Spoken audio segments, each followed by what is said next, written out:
You don't decide your future, you decide habits and those habits define your future. Hello guys, I hope आप सभी बहुत बढ़िया होंगे। आज हम स्टीफन कोवी की लिखी हुई किताब 7 habits of highly effective people से लर्निंग्स लेंगे। इस बुक में स्टीवन ने 7 ऐसी हैबिट्स के बारे में बताया है जो कि कैरेक्टर्स को बिल्ड करने में मदद करेंगी। आप अगर हैबिट्स को अच्छे से समझकर अप्लाई करेंगे अपनी लाइफ में तो आप ज़रूर ग्रेट बनेंगे। सबसे पहले मैं आपको कुछ चीज़ें समझाना चाहता हूँ। पिछले कुछ सालों में पर्सनैलिटी एथिक को लेकर बहुत इंपॉर्टेंस दिया गया है। इसका मतलब आपका पब्लिक इमेज कैसा है, सोशल इंटरेक्शन, अपीयरेंस की स्किल्स कैसी हैं and techniques to behave in a certain way, ये सारी चीज़ें पर्सनैलिटी एथिक का हिस्सा है।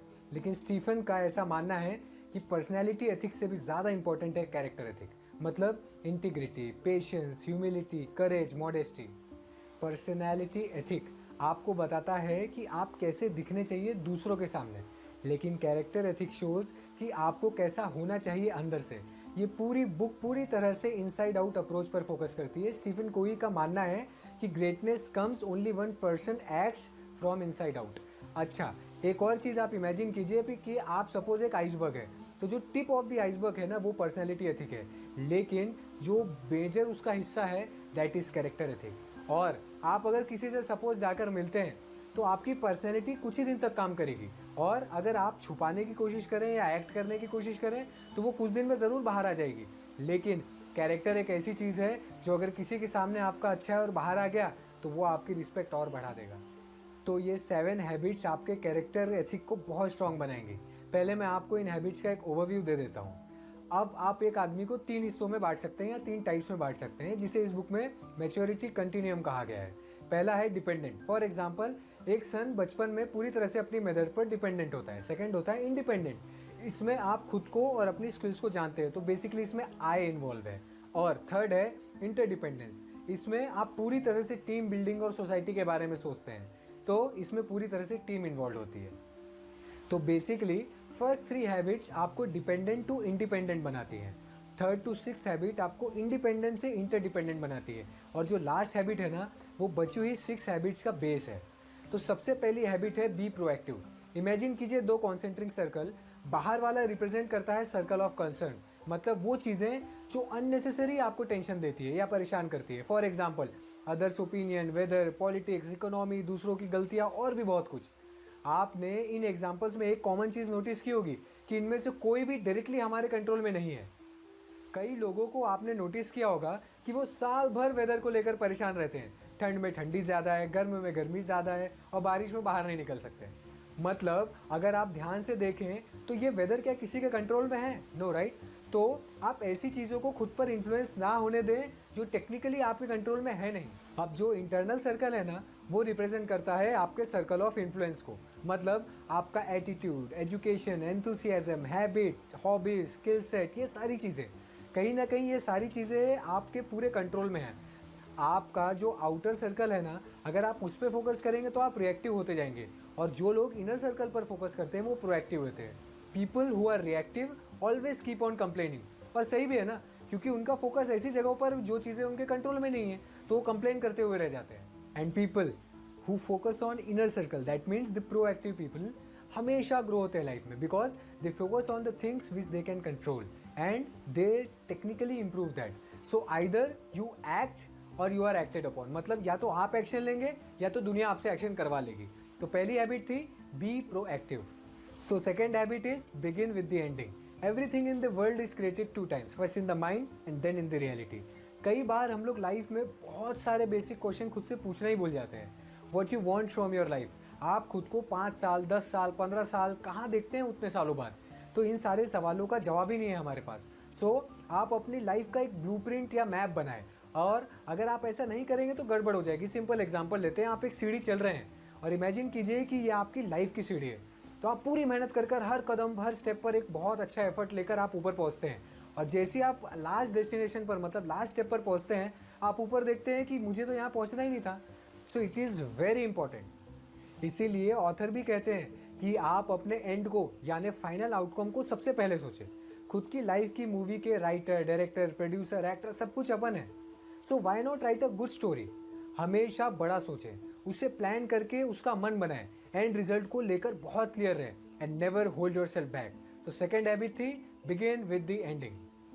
अब हम आ जाते हैं हमारी थर्ड हैबिट पर, put first thing first. Second में आपने सीखा कि प्लानिंग कितनी ज़रूरी है, लेकिन प्लानिंग करके भी अगर प्रॉपर वे में एग्जीक्यूशन नहीं किया तो planning is of no use. मतलब सेकेंड हैबिट में जो भी आपने मूवी की स्क्रिप्ट लिखी थी ना आपकी लाइफ की, अब उसमें एक्टिंग करने का समय आ गया है। और कई लोग बहुत मेहनत करते हैं लाइफ में लेकिन फिर भी सक्सेसफुल नहीं होते, बिकॉज वो सही चीज़ें नहीं करते हैं। आम तौर पर क्या होता है, रात को देर तक हम लोग वेब सीरीज देखते हैं, सुबह देर से उठते हैं, जल्दबाजी में कुछ भी अनफिट अनहेल्दी फास्ट फूड खाते हैं, ऑफिस लेट पहुंचते हैं और फिर रात को फ्रस्ट्रेटेड घर आते हैं क्योंकि हम थके हुए होते हैं और फिर फ्रस्ट्रेशन हटाने के लिए वेब सीरीज देखते हुए सो जाते हैं। ये एक लूप बन जाता है और हम यही सोचते रह जाते हैं कि यार मैं इतना थक रहा हूँ, इतनी मेहनत कर रहा हूँ लगातार, लेकिन ग्रोथ जीरो है। तो इसके लिए सबसे पहले आप अपना डेली रूटीन, हैबिट्स और हॉबीज़ को ऑब्जर्व करें और खुद से सिर्फ एक सवाल पूछें, क्या मैंने जो एंडिंग बनाई है, मतलब क्या मैंने जो फाइनल आउटकम मेरी लाइफ के लिए डिसाइड किया है, मैं आज जो हैबिट्स कर रहा हूँ क्या वो उनसे अलाइंड है? तो अगर आप इस सवाल का ईमानदारी से जवाब देंगे ना तो आपकी प्रॉब्लम ऑटोमेटिकली सॉल्व हो जाएगी। अब नेक्स्ट प्रॉब्लम है कि हम लोग कई बार हर काम इंपॉर्टेंट को समझते हैं, हर काम हमारे लिए ज़रूरी है और प्लानिंग ही नहीं हो पाती तो हम लोग कुछ भी करते रह जाते हैं। आमतौर पर प्लानिंग बड़ी टू डू लिस्ट बनाने से, मंथली कैलेंडर बनाकर करते हैं, लेकिन स्टीफन ने हमको एक बहुत आसान रास्ता बताया जिससे वो मैनेजमेंट मैट्रिक्स कहते हैं। अब इसमें 4 क्वाड्रेंट होते हैं। पहला होता है इंपॉर्टेंट एंड अर्जेंट। इसका मतलब ये ऐसे काम है जिनको आप टेक्निकली फर्स्ट प्रायोरिटी पे करने चाहिए, for example crisis, deadline, medical emergencies, तो आप इन कामों को अच्छे से मैनेज करें। सेकेंड क्वाड्रेंट है इंपॉर्टेंट बट नॉट अर्जेंट। आपको इन कामों पर लगातार फोकस करना चाहिए क्योंकि ये ऐसे काम है जैसे स्टडीज़ हो गई, लर्निंग्स हो गई, एक्सरसाइज, रिलेशनशिप, गोल एक्सेट्रा। और ये सारे जो काम है ना ये बहुत इंपॉर्टेंट ज़रूर होते हैं लेकिन ये अर्जेंट नहीं होते। लेकिन आपने अगर इन्हें डेडलाइन आने से पहले नहीं किया तो ये ऑटोमेटिकली आपके फर्स्ट क्वाड्रेंट में चले जाएंगे, तो ऐसा ना होने दें। अब थर्ड क्वाड्रेंट है अनइम्पॉर्टेंट बट अर्जेंट। ऐसे कामों को आपके लिए बहुत ज़्यादा इंपॉर्टेंट नहीं होते हैं वैसे, लेकिन इन्हें करना बहुत अर्जेंट होता है। मतलब ये ऐसे काम है जिन्हें करने से आपको डायरेक्टली नुकसान तो नहीं होगा लेकिन इन्हें अर्जेंटली करना ज़रूर है, तो ऐसे कामों को आप डेलीगेट करें। फॉर एग्जाम्पल्स ईमेल भेजना, कॉल्स अटेंड करना, थोड़ी लेस इंपॉर्टेंट मीटिंग, इस टाइप के काम। और फोर्थ क्वाड्रेंट है नॉट अर्जेंट एंड अनइम्पॉर्टेंट। इसमें तो कोई डिस्कशन ही नहीं है, हमको सिंपली इन कामों को अवॉइड करना है। For example social media scroll करना, गेम्स खेलना। अगर आप डायरेक्टली इन प्रोफेशन से जुड़े हुए हैं तो बात अलग है, नहीं तो आपको इन सारी चीज़ों को या तो अवॉइड करना चाहिए, एटलीस्ट लिमिट करना चाहिए। अब फर्स्ट 3 हैबिट्स हो चुकी हैं, मतलब ये आपको डिपेंडेंट टू इंडिपेंडेंट बनाएंगी। अब हम चलते हैं नेक्स्ट 3 हैबिट्स की ओर जो आपको इंडिपेंडेंट से इंटरडिपेंडेंट बना देंगी। सो फोर्थ हैबिट है think win win. This means कि आपका जो माइंडसेट है ना वो स्कैरसिटी का नहीं बल्कि अबंडेंस का होना चाहिए। देखो बेसिकली 3 टाइप्स की रिलेशनशिप होती हैं, चाहे बिजनेस हो या प्रोफेशनल या पर्सनल। पहली होती है लूज लूज, मतलब जिसमें दोनों पार्टीज का बेसिकली नुकसान होता है। नेक्स्ट होती है लूज विन, इसमें क्या होता है एक पार्टी का फायदा होता है और दूसरे का नुकसान होता है। और तीसरी होती है विन विन, मतलब जिसमें दोनों ही पार्टी का पर्पस सॉल्व होता है, जिस कारण से वो जुड़ते हैं वो मैटर सॉल्व होता है। तो अब इसमें तो कोई डिस्कशन की बात नहीं है कि कौन सी रिलेशनशिप सबसे सही है। तो आप जब भी किसी पार्टनरशिप या रिलेशनशिप में घुसने जा रहे हो तो आप खुद से हमेशा एक ही सवाल पूछें कि क्या ये सिचुएशन विन विन वाली रिलेशनशिप क्रिएट करेगी। और अगर आपका जवाब हाँ है तो गो हेड, और अगर सपोज आपका जवाब नहीं है तो आप एक और रास्ता निकाल सकते हैं कि आप कैसे इस रिलेशनशिप को विन विन बना सकते हैं, आप उसका रास्ता निकालें। Fifth is seek first to understand and then to be understood. मतलब आप सबसे पहले सामने वाले की बातों को समझें और फिर अपनी बातों को समझाने की कोशिश करें। एक बार एक फादर अपने दोस्त से बात कर रहा था और बोला कि यार मेरा बेटे को मैं समझ ही नहीं पा रहा हूँ, वो मेरी बात ही नहीं सुनता। तो दोस्त ने हंसते हुए बोला कि तेरा जवाब जो है ना वो इसी सेंटेंस में छुपा हुआ है। मतलब अगर तू उसे समझना चाहता है तो तू उसे सुन, तू मत बोल, तब तुझे समझेगा। तो क्या होता है 1 + 8 भी 9 है, 2 + 7 भी 9 है, और ये सारे आंसर सही होते हैं लेकिन सबके तरीके अलग हैं। तो अब हमारा ज़्यादा इंपॉर्टेंट ये जानना है कि हमें एम्पैथेटिक लिसनिंग को पूरी तरह से फॉलो करना है, मतलब हमें दूसरे के नज़रिए को पूरी तरह से समझने की कोशिश करनी है।